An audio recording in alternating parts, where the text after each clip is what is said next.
लगेगा। मुसाफिरी करके घर वापस लौटते हैं और घर के नजदीक के पेड़ रूख दिखाई पड़ते हैं तो खुशी आती है ना। तो हमारा शांति धाम और सुख धाम नजदीक आता जाएगा। जो बाप के बच्चे होंगे आत्मिक स्थिति वाले, उनको खुशी होगी। जिन्होंने वो परिक्रिया, वो ज्ञान नहीं सुना है, नहीं समझा है, उनका दुख बढ़ता जाएगा।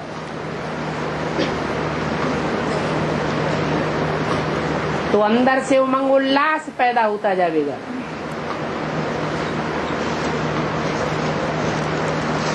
मनन चिंतन मंथन बढ़ेगा और मंथन के आधार पर अपने पाठ की प्रत्यक्षता हो जाएगी।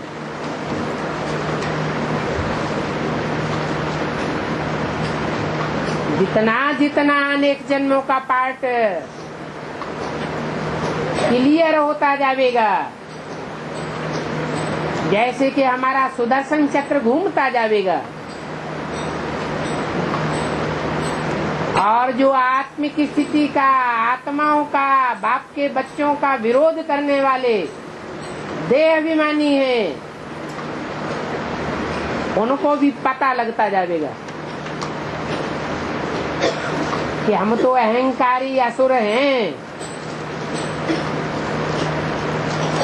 असली पुरुषार्थ तो इनका है,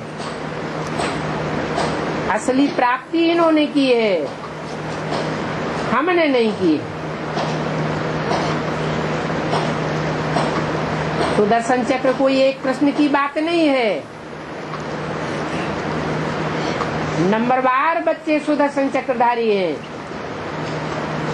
चक्र घूमता जाएगा और असुरों के गले कटते जाएंगे, अहंकार चूर चूर होता जाएगा,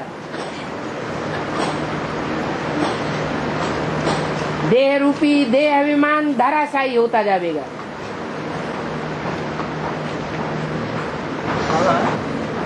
मुक्ति मार्ग में गणेश को सिद्धिदाता कहा जाता है, लेकिन वास्तव में सिद्धिदाता सिद्धेश्वर शिव बाबा या गणेश?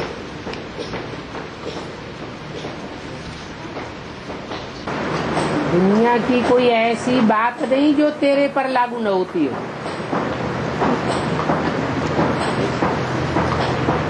अगर देह अभिमान के रूप में गणेश की सूंड दिखाई जाती है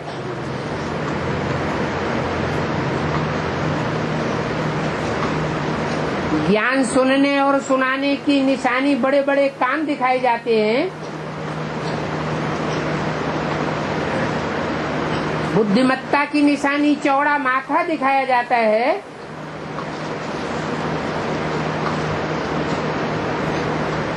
तो ये सब नंबरवार है। गण कहा जाता है समूह को।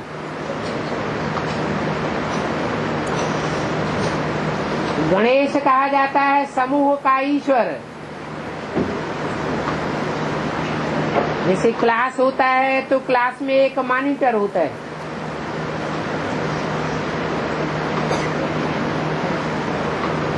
टीचर की गैर हाजिरी में मॉनिटर कंट्रोल करता है।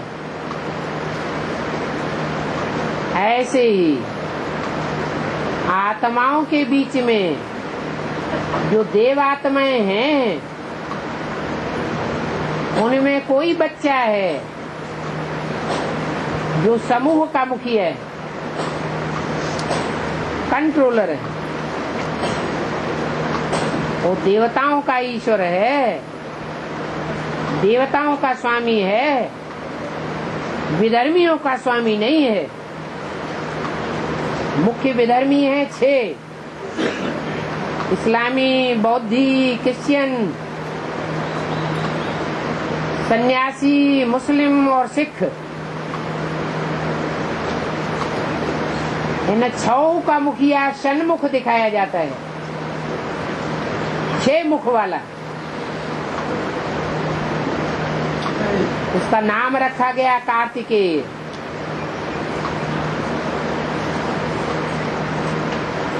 तो ज्ञानी कौन हुआ और अज्ञानी कौन हुआ?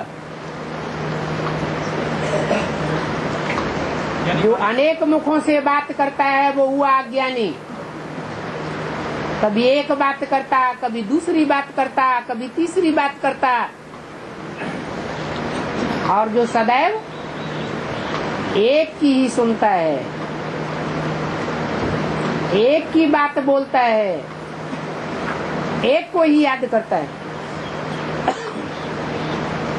जैसे गणेश के लिए कहानी आती है, सारी दुनिया किसमें समाई हुई है? क्या देखा? माता पिता में सारी दुनिया समाई हुई है। बुद्धि की एकाग्रता की बात है।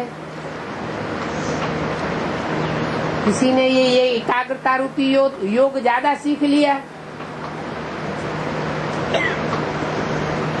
तो देवताओं का ईश, ये टाइटल मिल गया।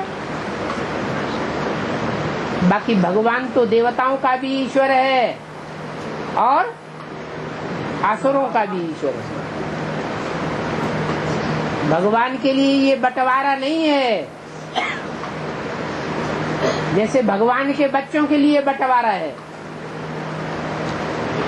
भगवान के दो मुख्य बच्चे दिखाए गए भक्ति मार्ग में, गणेश और कार्तिकेय। उनको बंटवारा कर दिया पुरुषार्थ के अनुसार। भगवान तो सबका मालिक है। इसलिए कहते हैं नई दुनिया मेरी है तो पुरानी दुनिया मेरी नहीं है क्या?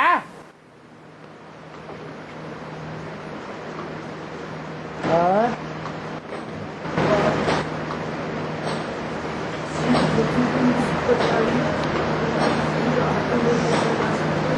जोर से बोलो। सीप छोटी बिंदु, हाँ। सफेद लाइट स्थूल आंखों में देखा जा सकता है।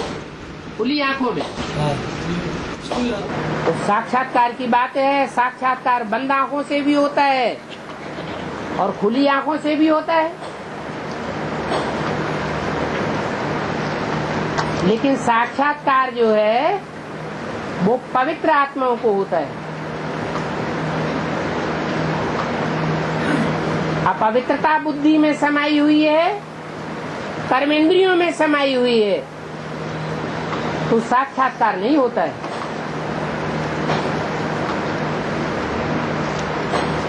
और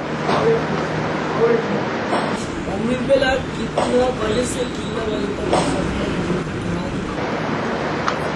सूर्योदय कितना बजे से माना जाता है? हैं? 12 बजे के बाद दिन शुरू हो। रात्रि के 12 बजे तक घोर अंधेरा और उसके बाद सोझरा होना शुरू होता है। ये किनकी मान्यता के आधार पर है?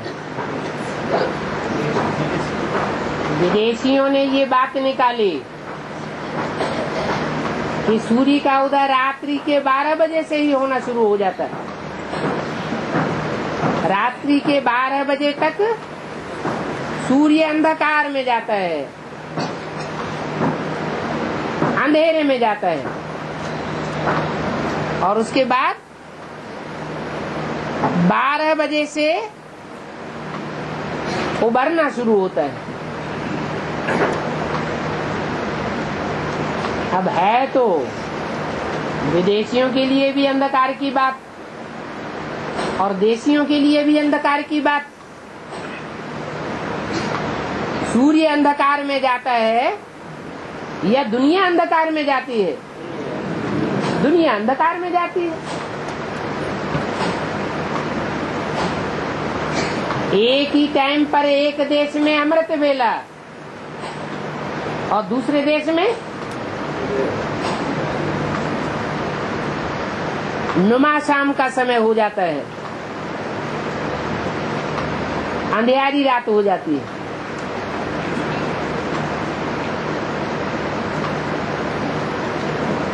इसलिए बोला है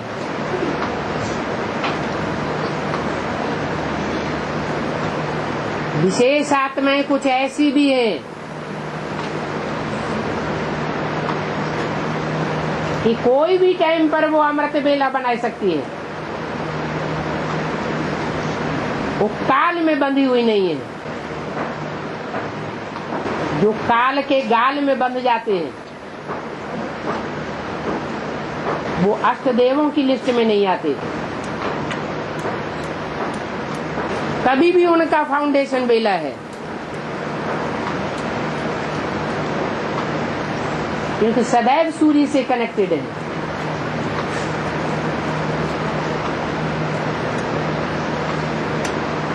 बाकी सामान्य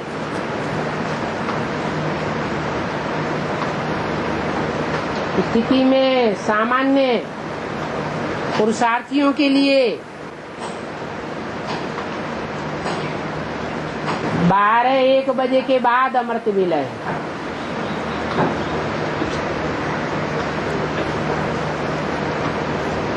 और वो सारे दिन का फाउंडेशन काल है। अनुभव कर सकते हैं विशेष पुरुषार्थ करके किसी दिन कि अमृत बेला अगर हम अच्छा पुरुषार्थ कर लेंगे तो सारा दिन आत्मिक स्थिति में मेहनत करने की अनुभूति नहीं होगी, ऑटोमेटिक आत्मिक स्थिति बनी रहेगी।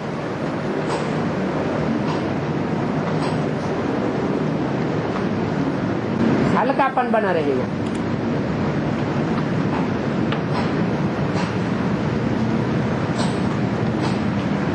बारह बजे से 1 बजे से लेकर और सूर्योदय तक 5-5 बजे तक का टाइम सामान्य रूप से अमृत बेला है। चाहे कोई भी देश हो, कोई भी खंड हो,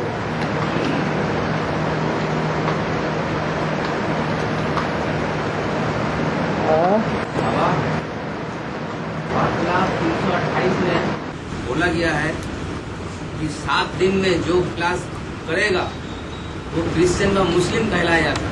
तो इसका हमको थोड़ा क्लियर से थोड़ा समझा दिया।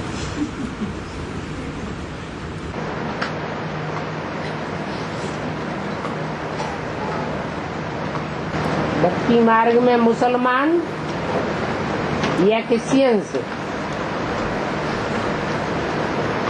मोस्टली कितने दिनों के बाद अपने पूजा गृह में जाते हैं? 7 दिन के बाद जाते हैं। और यहाँ तो हमारा पूजा गृह रोज खुला हुआ है। भक्ति मार्ग में होती है पूजा और ज्ञान मार्ग में होता है ज्ञान।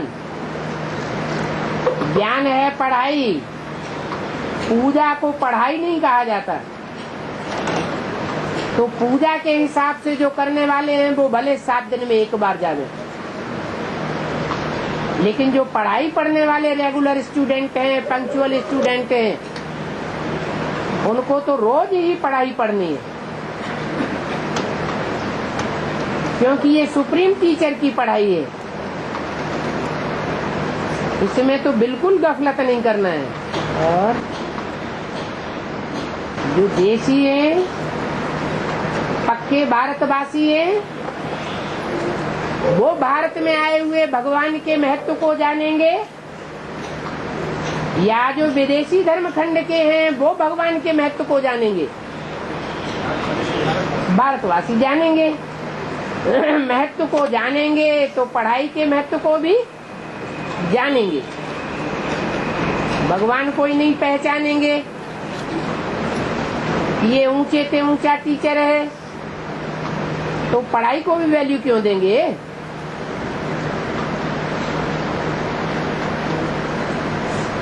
और बाबा याद के समय शिव बाबा कैसे माया बेटी को बेचते हैं? वो तो पहले से ही तैनाती कर रखी है कि जो बच्चे श्रीमत पर नहीं चलते हैं, कारण अकारण कोई न कोई तरीके से श्रीमत की अवहेलना करते हैं, माया बेटी तुम उन बच्चों को खूब फटकाओ, खूब बिगड़ डालो, तो माया कोई न कोई वस्तु के रूप में, कोई न कोई व्यक्ति के रूप में, स्त्री के रूप में या पुरुष के रूप में वो रूप धारण करके आती रहती है और पुरुषार्थ में विघ्न रूप बन जाती है।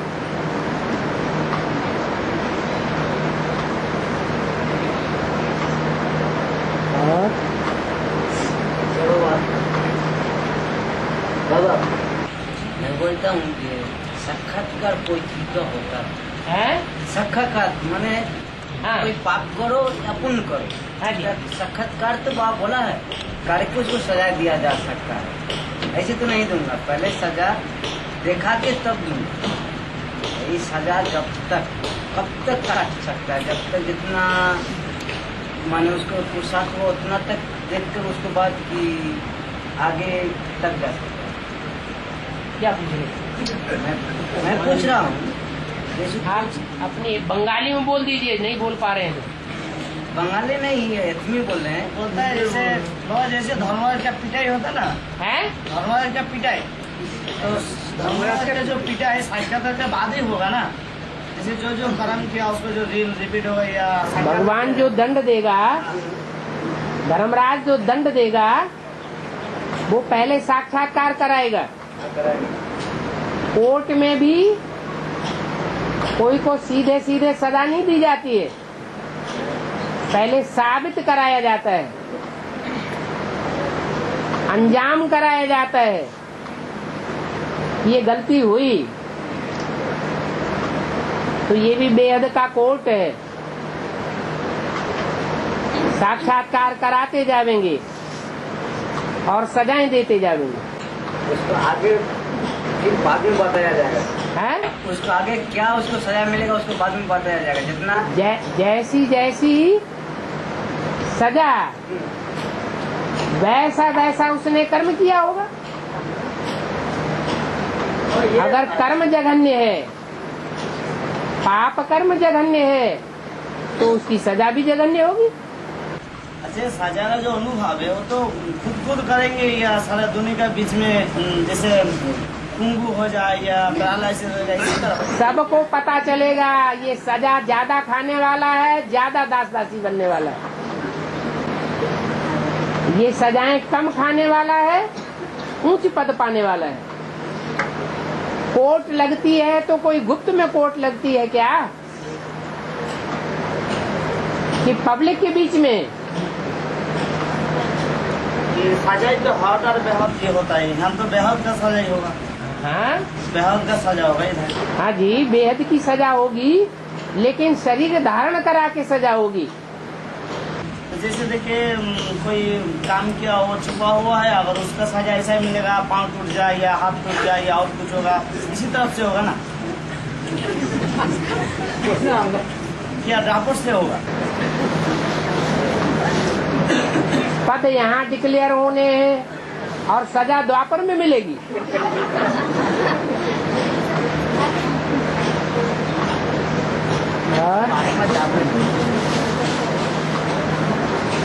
बाबा, अभी जो ज्ञान में चलने वाली सूर्य छोड़ देते हैं तो उनकी सजा कैसे? माया बायलोरा डाल देती है, अनिश्चय पैदा करा देती है,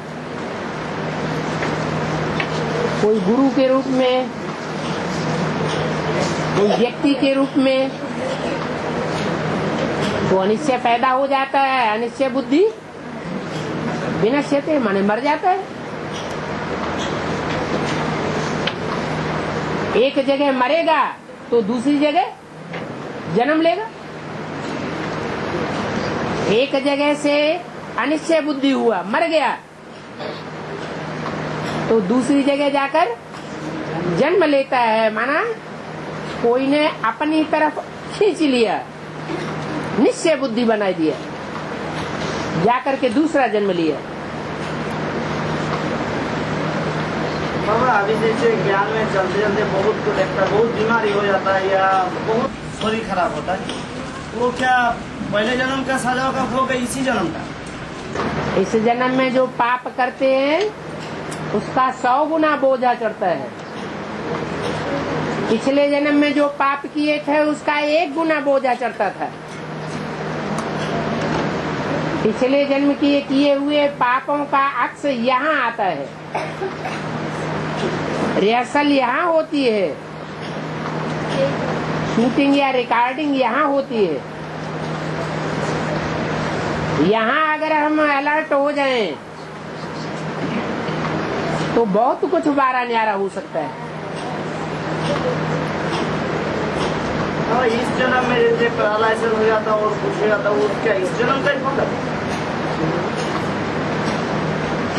कोई भी कर्म किया जाता है, चाहे इस जन्म में किया गया है या उस जन्म में किया गया है, पिछले जन्मों में किया गया है, कोई भी किया हुआ कर्म जितने तीव्र संकल्प से किया जाता है, जितनी तीव्रता से किया जाता है, उतना ही जल्दी उसका फल मिलता है। और जितना धीमी गति से किया जाता है उतना देरी से उसका फल मिलता है। 2018 से पहले तो मिल सकता है, हैं? जितना कोई पाप और किसी का है या मेरा भी है तो 2018 से पहले हो सकता है। 2018 से पहले भी हो सकता है, बाद में भी हो सकता है, कल से भी हो सकता है, बिल्कुल हो सकता है। अगर अभी अभी किसी का ऐसा बात है, अभी अभी अगर तीव्र गति से कोशिश शुरू कर दिया तो अगर मगर क्या अगर मगर होता है इसमें थोड़ा बहुत है? जैसे कोई अभी निश्चय पत्र किया है फिर भी कुछ भी उल्टा सीधा हो जाता है।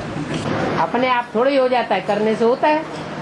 हाँ, तो माया तो कराती हुए ड्रामा भी है, होना भी चाहिए और होना भी चाहिए। हाँ, ड्रामा भी है, ड्रामा है, वो बोलता है ड्रामा है। ये भी ड्रामा हो जाएगा ना। जैसे देखिए अगर बोलता है राम करने कराने के लिए ड्रामा को आगे रखना है या पुरुषार्थ को आगे रखना है? रखना है, नहीं रखना पड़ेगा। पड़ेगा? हमारे ड्रामा को आगे रखना पड़ेगा। नहीं, हमको पुरुषार्थ करना पड़ेगा।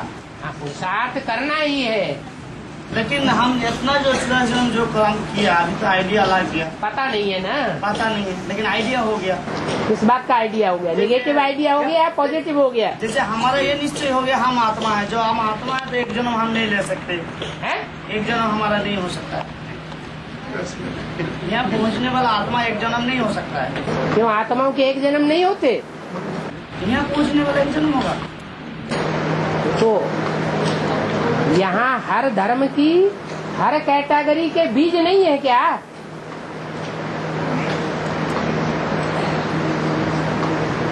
पाँच 700 करोड़ मनुष्यों में जितने भी प्रकार के मनुष्य हैं उन सब के बीज कहाँ हैं?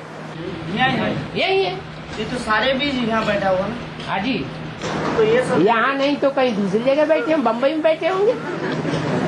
लेकिन यहाँ भी तो उपस्थित होगा ना। यहाँ भी हो सकते हैं। यहाँ भी हो सकता है, हाँ। भी लागू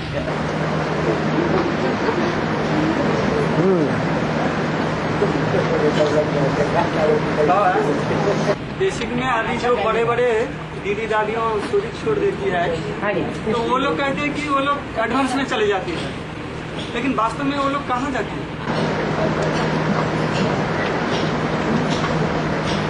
एडवांस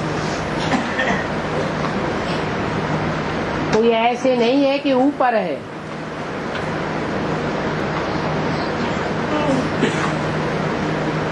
और पिछड़ा हुआ ऐसे नहीं है कि सब नीचे ही है।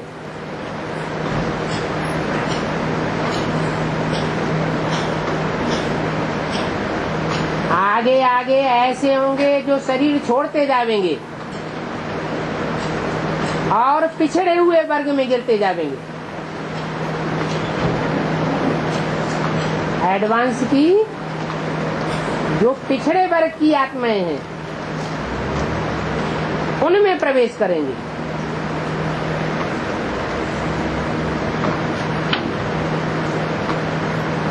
एडवांस का मतलब भी है आगे आगे जाने वाले।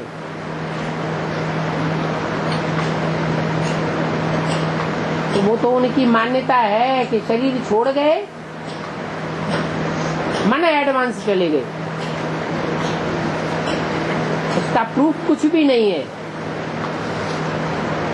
वास्तव में एडवांस में वो जाने वाले हैं जो इसी शरीर से इसी जन्म में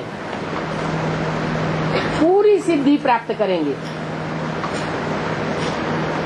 उनको कहेंगे एडवांस। जिनका शरीर ही छूट गया वो एडवांस काहे के।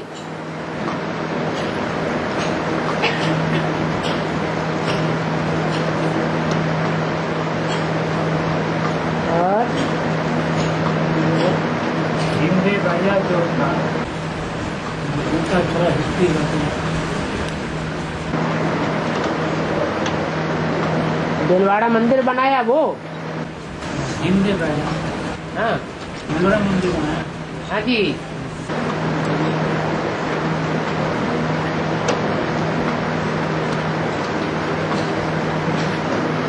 तो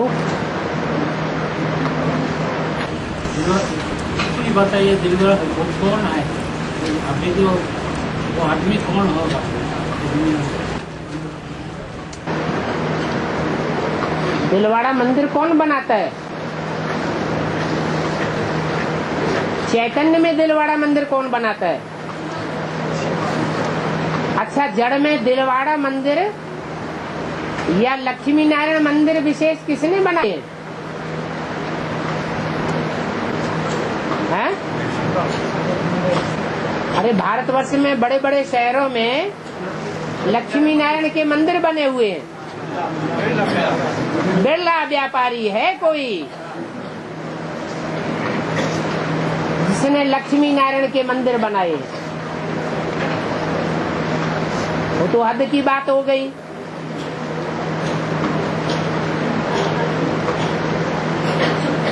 आज गवर्नमेंट में जो अलग अलग पार्टियां हैं उनमें जनता पार्टी वाले कहते हैं कि हम राम मंदिर बनावेंगे।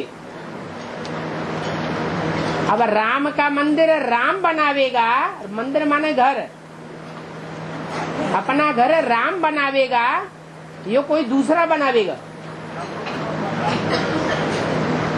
आत्मा अपना शत्रु अपना मित्र खुद ही है। हम खुद ही अपना बनाने वाले हैं, खुद ही अपना बिगाड़ने वाले हैं। राम राज्य लाएगा तो राम ही लाएगा, गांधी जी नहीं लाएगा।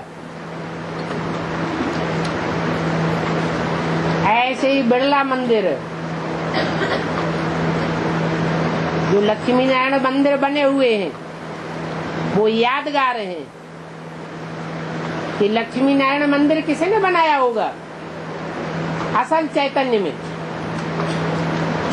है, किसने बनाया होगा? प्रैक्टिकल में बनाने वाला तो नारायण होगा ना, बनवाने वाला शिव बाबा। लेकिन बनाना किसको पड़ेगा? लक्ष्मी नारायण को ही बनाना पड़ेगा। इससे क्या साबित हुआ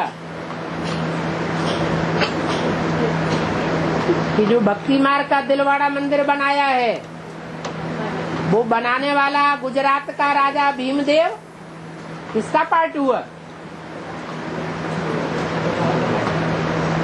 इसके लिए हिस्ट्री में आया है कि सोने की मोहरें बिछा करके वो दिलवाड़ा मंदिर की जमीन खरीदी थी।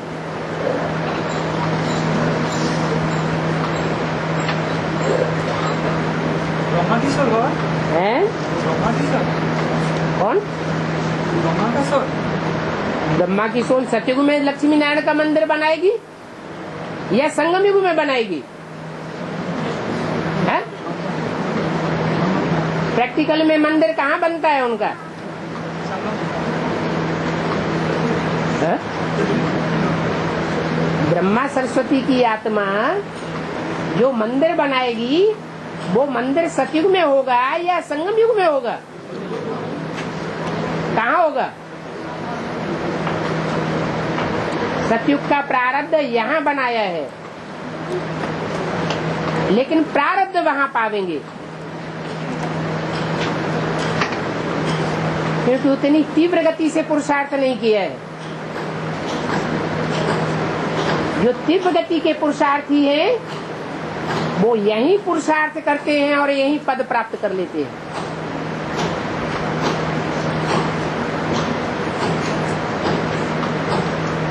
जितने भी मुहक्मे हैं उन सब मुहक्मों में सबसे तीखा मुहक्मा कौन सा माना जाता है? जिसके हाथ में सबसे जास्ती पावर होती है, हैं? क्या अहमदाबाद कोई महकमा थोड़ा ही है। जैसे रेलवे का महकमा, जैसे इनकम टैक्स का महकमा, जैसे बैंकिंग डिपार्टमेंट, ऐसे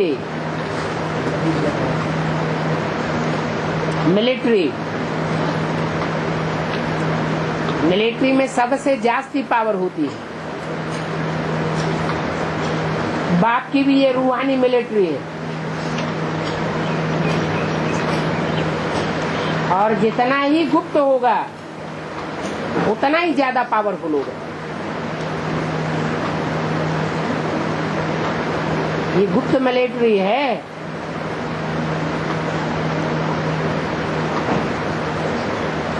जब टाइम आवेगा तो प्रत्यक्ष हो जाएगी। दुनिया नहीं जानती है ये कौन है।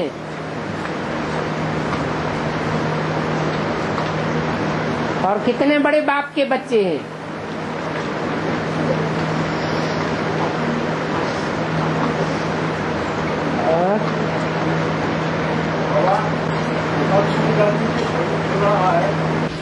वो आपका एडवांस में आके तपस्या करेगा।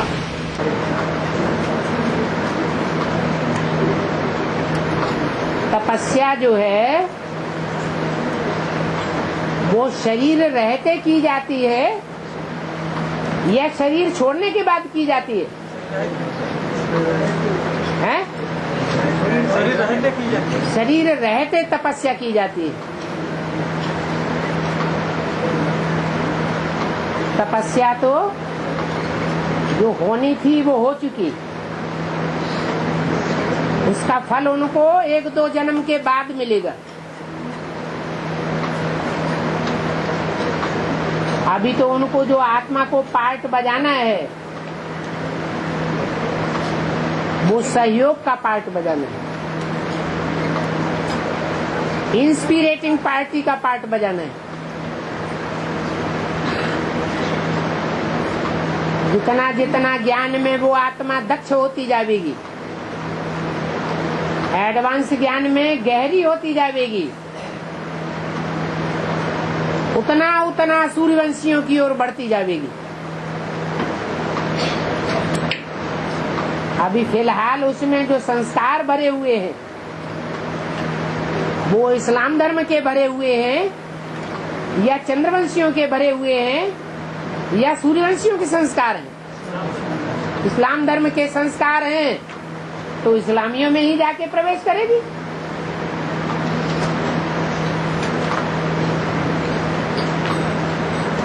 संघ के रंग में आते आते जितना जितना ज्ञान में गहरी होती जाएगी, जैसे ब्रह्मा की आत्मा संघ के रंग से अंत में ब्रह्मा से क्या बन जाती है? विष्णु बन जाती है। कौन सी आत्माओं का संग मिलता है? सूर्यवंशी आत्माओं का संग मिलता है। बात पूरी समझ में आ जाती है। और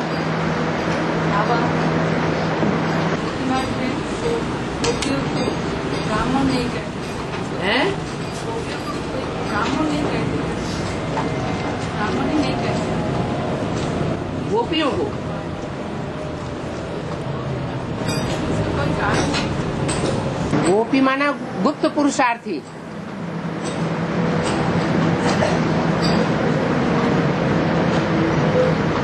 सिर्फ गोपियों की बात कर रहे हैं या गोपियों दोनों की बात कर रहे हैं? गोपियों को हैं? गोपियों को ब्राह्मण नहीं कहते, गोप को ब्राह्मण कहते हैं। गोप को ब्राह्मण कहते हैं। हाँ, जब नवरात्रे होते हैं तो कन्याओं को खिलाते हैं कि नहीं खिलाते हैं? कन्याओं की पूजा करते हैं या नहीं करते हैं? तो वो तो ब्राह्मणों से भी ऊंची हो गई। एक कन्या कितने ब्राह्मणों से उत्तम? 100 ब्राह्मणों से उत्तम कही जाती है। अगर कन्या है तो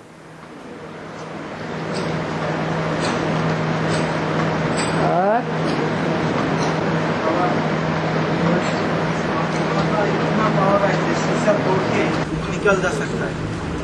हाँ, तो मोबाइल का जो पावर, वो क्या पावर है उसको पन्नी का अंदर में रखेगा तो निकल जा सकता है, वो आ सकता है। उसका क्या पावर है उसको? है? मोबाइल का जो क्या पावर है, पन्नी का अंदर बंद कर रखा है लेकिन उसका अंदर में चले जाता है।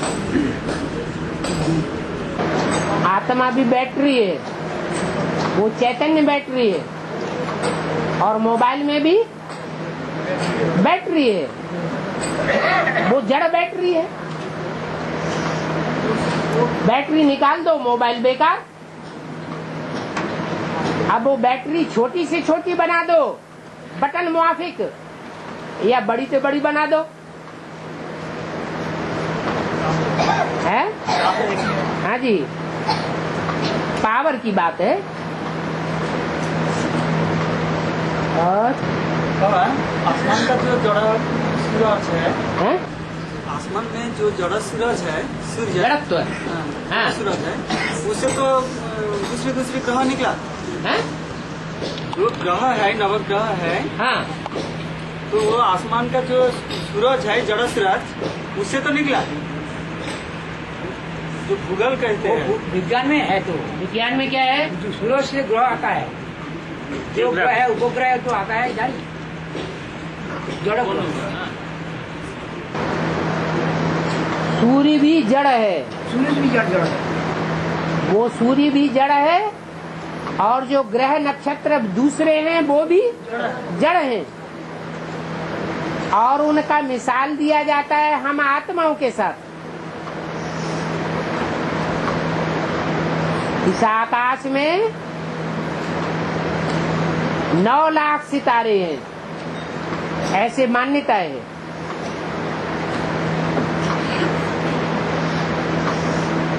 तो 9 लाख बीज रूप आत्माएं हैं, जिनसे सृष्टि की शुरुआत होती है।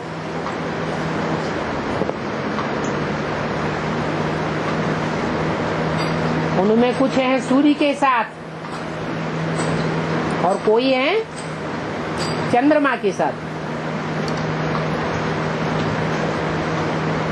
वो आसमान के जड़ सितारे हैं, और ये धरती के चैतन्य सितारे हैं। इन सितारों में कोई नक्षत्र है, स्वयं प्रकाशित है।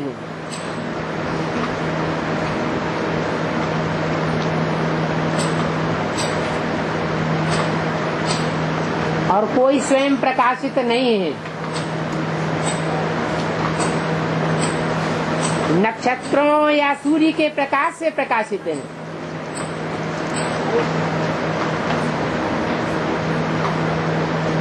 जो स्वयं प्रकाशित नहीं है उनको ग्रह कहा जाता है। शास्त्रों में लिखा है न ग्रहम ग्रहम इति उच्यते। घर को घर नहीं कहा जाता, ग्रहणी ग्रहम उच्यते। उसको घर कहा जाता है, गृहिणी को घर कहा जाता है, घरवाली को घर कहा जाता है। जैसे नारायण ज्ञान देने वाला है, या कोई साकार से लेने वाला है? नारायण स्वयं देने वाला है या कोई साकार से लेने वाला है? देने वाला है, कोई साकार से लेने वाला नहीं है। तो वो हो गया सूर्य। और लक्ष्मी क्या हो गई?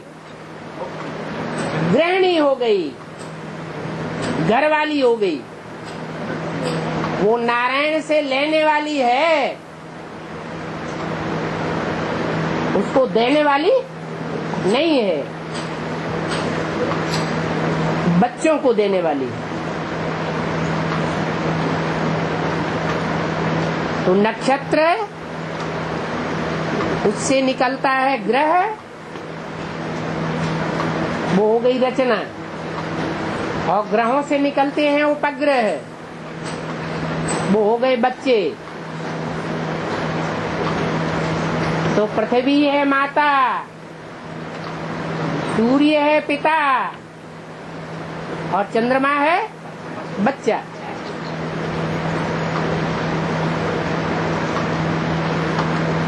ऐसे ही हिसाब किताब बना हुआ है। हर सितारे में एक एक दुनिया समाई हुई है।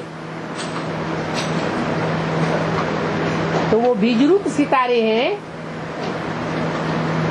या 500-700 करोड़ सितारों की बात है? बीजरूप सितारों की बात है।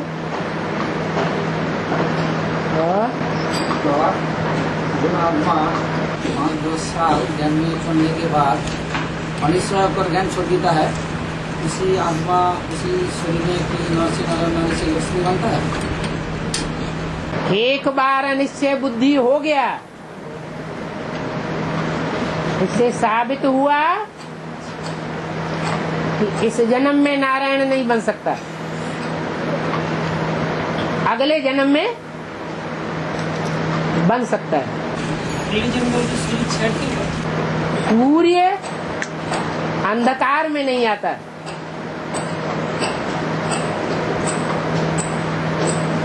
तो सूर्य की रहबरी में रहने वाले बच्चे भी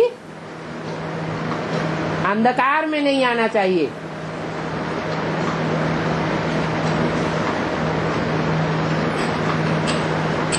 बाबा,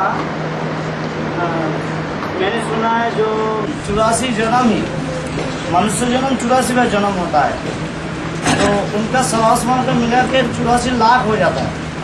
मैं 84 जन्म में 84 सवासमान का होकर 84 लाख बन जाते हैं। 84 लाख जो जोनी भगवान के जो बातें हैं, तो हम सबको तो 84वां जन्म है, लेकिन 84 जन्म में जो 84 सवासमस्कार होते हैं या संकल्प होते हैं, तो इस दुनिया में जैसे देखिए शिव के मंदिर में गांजा धुतरा चढ़ाया जाता है, तो वैसा आत्मा की इधर भी बीज है क्या?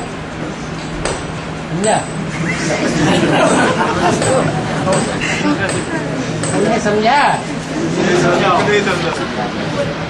ये बात बोलने सकते बोलते हैं क्या से शिव का मंदिर है ना, शिव का मंदिर। तुम तो और अच्छा समझाते।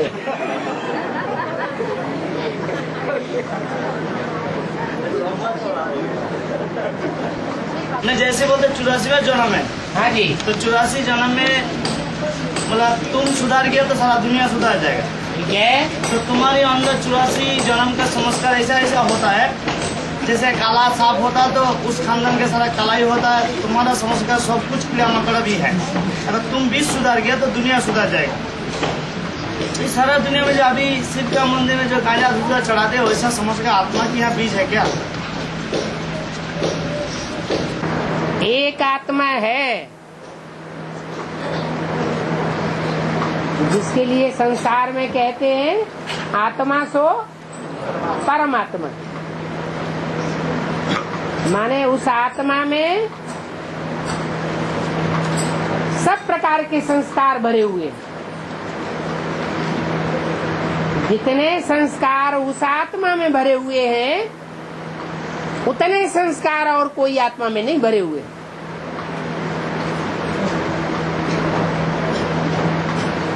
84 लाख योनियों से जोड़ दिया है मनुष्य जीवन। माने कोई आत्मा ऐसी भी है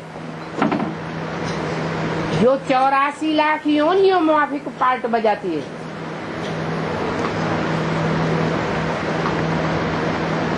84 लाख योनियों में भ्रमण नहीं करती है, लेकिन वो संस्कार भरे हुए हैं।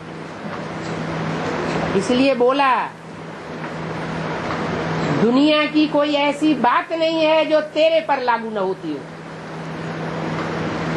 तो दुनिया में 84 लाख योनियां हैं या नहीं है?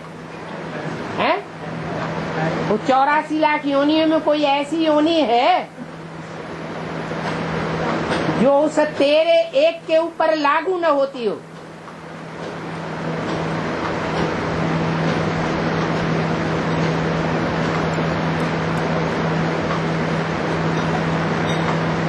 इसलिए बोला है कि मनुष्य आत्मा 84 लाख योनियों में भ्रमण करती है।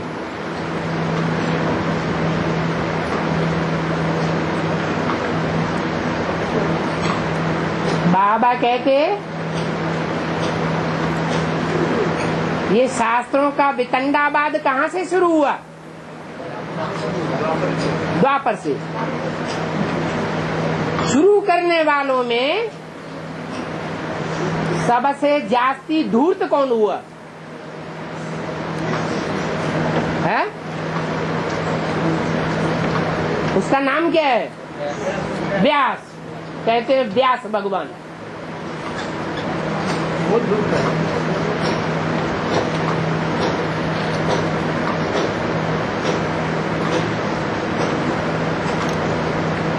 दुनिया में ज्ञान का बीज भी उसी के द्वारा शुरू होता है, और दुनिया में अज्ञान का बीज भी उसी के द्वारा शुरू होता है। इसलिए बोला है पुरानी दुनिया नई दुनिया मेरी है, तो पुरानी दुनिया मेरी नहीं है क्या? वो सबका बाप है। इसलिए बोलते हैं बच्चे तुम्हारा बाप आया हुआ है, चाहे तुम देवता हो तो भी तुम्हारा बाप आया हुआ है, और चाहे तुम बड़े से बड़े राक्षस हो तो भी तुम्हारा बाप आया हुआ है। बोलता है महादेव महेश्वर महापाप हरण देव। सर महादेव महेश्वर महापाप जो हरण देव कौन है? मका राय न मना। हाँ? इसका मतलब जो महापाप महेश्वर क्या मतलब है? क्या पूछना क्या है? महा जो पापी हाँ। भगवान जो मानव सृष्टि का बीज, हाँ? उनको सुधारने वाला सुप्रीम परमात्मा। हाँ? महापाप महेश्वर हाँ? इसी बोलते हैं। हाँ? परम देव मुकराय न मनो। हाँ? तो महेश्वर के बोलते हैं।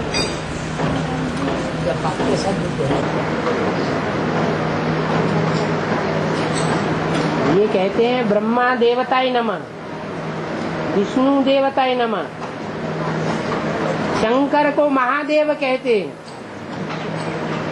और शिव परमात्माय नमः।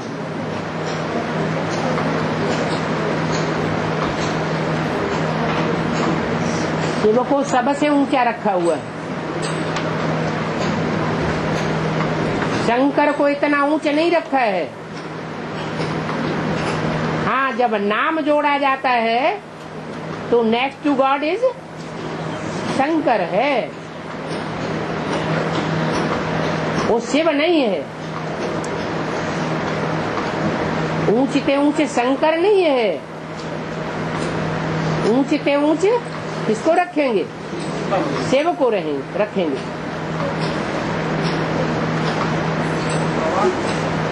तो पापों का हरण करने वाला शिव है या शंकर है? इसलिए मुरली में बोला है, कहते हैं हर हर महादेव, वो भी मैं ही हूँ। ये किसने कहा? शिव ने कहा या शंकर ने कहा? शिव ने कहा कि पापों का हरण करने वाला भी मैं हूँ, शंकर नहीं है। शंकर अगर पापों का हरण करने वाला होता तो याद में बैठा हुआ क्यों दिखाया गया? सबसे जास्ती याद कौन करता है? शंकर। तो सबसे ज्यादा पापी कौन हुआ?